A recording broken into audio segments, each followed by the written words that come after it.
এজন্য যুবক ভাই, দুনিয়ার মধ্যে আল্লাহ তাআলা আমাকে আপনাকে বানায় পাঠাইছেন। আপনি আমি যদি একদিন বা 2 দিন ঘরের মধ্যে খানা না দেয়, একদিন আর 2 দিন যদি কাজে না যায়, মা বাবা খানা খাওয়াইবে না, ঘর থেকে বাড়ি করিয়া দিবে, যা তোর মতন সন্তানের দরকার নাই, রুজি কইরা তুমি কি করো, আমাদেরকে দেও না কেন? ঠিক কিনা বলেন? বলবে কিনা? কথা বলেন না কেন? বলবেন কিনা? সন্তান যদি 1 সপ্তাহ হাউমাউ করে ঘোরাঘুরি করে, কাজ করে না, ওদের 3 বেলা খানা খাইতে হয়, বলবেন নি তোমার পুত্রের কয়ে সাবধান হয়ে যেতে হবে? নাইলে আমার ভাই কি নাই, জায়গা নাই, এর কোন বাপের বাদ গিয়ে ঘুমাইবো? ঘুমাইতেন কই না আমরা? মনে জীবনে কথা শুনছেন না? আরে আমি তো কই, আপনি তো কন তোমার পুত্রের কয়ে সাবধান হয়ে যাবে, নাইলে কোন বাপের বাদ গিয়ে ঘুমাইবো? কয়ে ঘুমাইতো আমার ভাই, জায়গা নাই।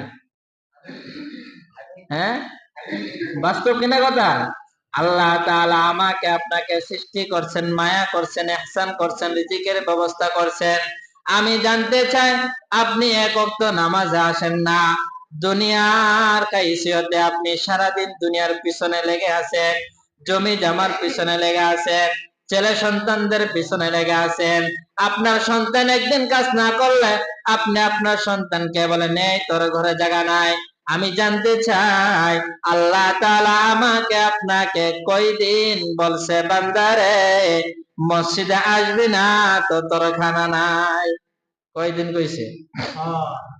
কয়দিন কইছে? একদিন কইছে নি? কোরআনে কোথাও কইছে নি? আল্লাহর নবী হাদিসে কখনো কোন হাদিসে বলছেনি যে 1 ওয়াক্ত নামাজ পড়বা না তো 1 বেলা খানা নাই? 1 ওয়াক্ত নামাজ পড়বা না তো 1 ঘন্টা শ্বাস বন্ধ করে রাখবো? 1 ওয়াক্ত নামাজ পড়বা না, 8 বার লাগে আল্লাহ ব্যবস্থা করে দিত না? 1 ওয়াক্ত নামাজে আসবা না, তোমার হাত দিয়ে কোনো কাজ করতে পারবা না? 1 ওয়াক্ত নামাজে আসবা না, হাসি দিতে পারবা না? 1 ওয়াক্ত নামাজে আসবা না, অন্তত একদিন তোমার জবান বন্ধ করে দিব, এরকম বলছিনি? আমি আপনি সন্তান হয়ে, বাবা হয়ে সন্তানকে এই হুকুম করে, একদিন আর 2 দিন কাজ না করলে তো ঘরের জায়গা নাই, কোন বাড়িতে গিয়া থাকবা, কোন বাবার ঘরে গিয়া থাকবা? দেখো, আমার আল্লাহ আমাকে আপনাকে কত নিয়ামত দিয়েছেন, কখনো বলে নাই বান্দারে মসজিদে আসবি না তো তোর খানা বন্ধ করে দেবো, মসজিদে আসবে না তোর হাঁটা বন্ধ করে দেবো, মসজিদে আসবে না তোর আমি রোগ দিয়ে মাইরে ফেলবো। এই কথা আল্লাহ তাআলা কখনো বলে নাই। আল্লাহ তাআলা বলে, বান্দা নামাজে একদিন আসলি না, সমস্যা নাই, পরের দিন আসবি। যুবক ভাই, ফজরের সময় আসলা না, আল্লাহ তাআলা তারপরও তোমার উপর গুসা হয় নাই। আমার আপনার ডানে বামে 2 জন ফেরেশতা আসেনি? কথা বলেন, আসেনি? আল্লাহ তাআলার কাছে হুকুম দেওয়া আছে, গুনাহ করব তো লিখে ফেলবি, সওয়াব করবে তো লিখে ফেলবি। ঠিক কিনা বলেন? আল্লাহ তাআলার কাছ থেকে নতুন করে অর্ডার আনতে হবে। আল্লাহ তাআলা 2 জন ফেরেশতাকে রাখছেন, গুনাহ করব তো লিখবি, সওয়াব করবে তো লিখবি। একটা আমল করবে তো একটার বিনিময় 10টা লিখবি, একটা গুনাহ করব একটার বিনিময় একটা লিখবি। সুবহানাল্লাহ। আল্লাহ তাআলা কি কইছে? যে একটা সওয়াবের কাজ করব, বিনিময়ে 10টা লিখবি, 10টা নেকি দান করবি। কয়টা? 10 নেকি দিবি। এক কাজে 10 নেকি। আর একটা গুনাহ করবে, আল্লাহ তাআলা তো চাইলে পারতেন যে কত বলতেন, একটা গুনাহ করব তো 20টা লিখবি। হ্যাঁ না 10টা সমান সমান? 20 না করে সমান সমানও তো করতে পারতো, কি বলেন? আল্লাহ তাআলা কয় সমানেরও দরকার নাই, আমার বান্দা বুঝছে না, গুনাহ করছে একটাই লিখালা, একটাই লেখালা, সব একটা করছে 10টা লেখ। এজন্য যুবক ভাই, আল্লাহ তাআলা আমার আপনার ডানা বাবা 2 জন ফেরেশতা রাখছেন। গুনাহ করবে তো 1 বেলা গুনাহ করছে, আল্লাহর কাছ থেকে অর্ডার নেই। আল্লাহ গো, তোমার বান্দা গুনাহ করছে, লেখবো নি? আল্লাহ করাক, লেখিস না। আল্লাহ ক লেখিস না। ডান পাশে ফেরেশতা কি লেখে? সবগুলো রেখে সবের কাজ করছেন, অর্ডারও লাগে নাই, সাথে সাথে 10টা, একটার বদলা 10টা গুনাহ করছেন, আল্লাহর কাছ থেকে অর্ডার লো, আল্লাহ গুনাহ করছে, লেখ মনে করে রাখ, ফজরের সময় আসছে না বান্দা, সারাদিন ক্লান্ত, ঘুমাইছো, খবর নাই, জোরের সময় আসবো, জোরের সময় চলে গেল, আসলা না, আল্লাহর কাছে অর্ডার করে, আল্লাহ গো বলছিলা ফজরের সময় আসবে, আসে নাই। গুনাহ লেখার অনুমতি দিলা, তারপর আবার নিষেধ করলা। জোহর চলে গেল, এখন লেখবো নি, আল্লাহ করাক। দুপুর হইছে, মনে হয় আমার বান্দা কাজে ব্যস্ত, আসতে পারে নাই, সময় হলে ঠিকই আসবে। এর ভিতরে তো সবের কোনো কাজই নাই, খালি গুনার কাজই করতে আছে। ফজর পড়ছে না, আর কি জোর পড়বো? যে ফজর পড়ে না, 4 ওয়াক্ত শয়তানতা ঢুকায়া এই 4 ওয়াক্ত কি করে, তার বাধা করে। যে ফজর পড়ছেন, বাস্তবে পরীক্ষা করে দেখেন একদিন। বিশ্বাস না হলে একদিন পরীক্ষা করেন, যে একদিন ফজর নামাজটা পড়া দেখি, বাকি 4 ওয়াক্ত মন টানেনি, কি করেনি, চুমুক টানে কিনা। এক চুমুক আরেক চুমুককে টানে, ঠিক কিনা বলেন? কথা বলেন না কেন? টানে কিনা? একটা চুমুকের দূরত্ব যখন 1 হাত থাকবে, টানবে না।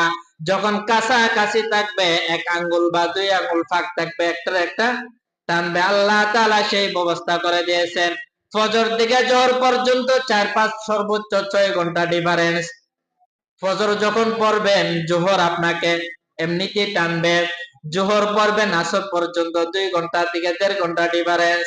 জোহর পড়বেন, আসর এমনিতেই টানবে, ঠিক কিনা বলেন? আসর পড়ছেন, মাগরিব পর্যন্ত 1 ঘন্টা ডিফারেন্স। আসর পরে বের হয়েছেন, মাগরিবের আবার টানবে। মাগরিব পরে বের হয়েছেন, এশার টানবে।